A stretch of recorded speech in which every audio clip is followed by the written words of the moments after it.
Afghan officials gave up hope of finding any survivors from a landslide in the remote northeast, putting the death toll at more than 2,100 as the aid effort focused on the more than 4,000 people displaced. Officials expressed concern that the unstable hillside above the site of the disaster may cave in again, threatening the thousands of homeless and hundreds of rescue workers who have arrived in Badakhshan province bordering Tajikistan. The United Nations mission in Afghanistan said the focus was now on those 4,000 people displaced, either directly as a result of yesterday's landslide or as a precautionary measure from villages assessed to be at risk. Shamir Rasuddin reports.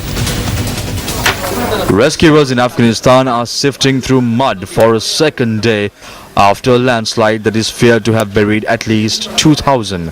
About 1,000 houses were affected, 300 of them buried immediately after the side of a mountain gave way. Much of the clearing work is being done by hands and shovels, although an excavator was at the scene.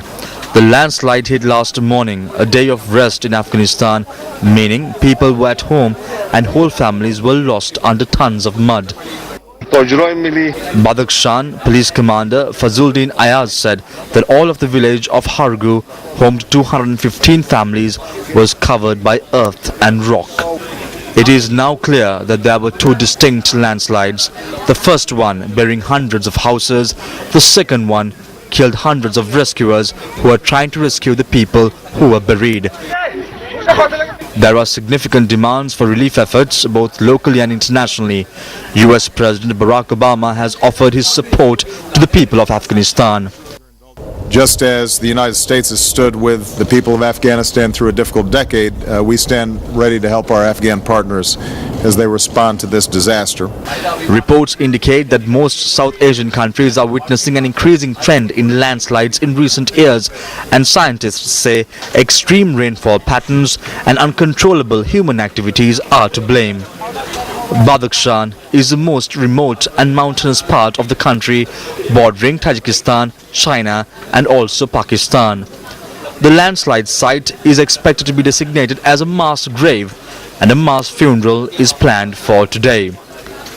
The reality is that the bottom of this valley is now a tomb for the village. With the likelihood of survivors fading, efforts are now focused on bringing supplies to the displaced. Shamir Rasuddin, Newsfirst International Desk.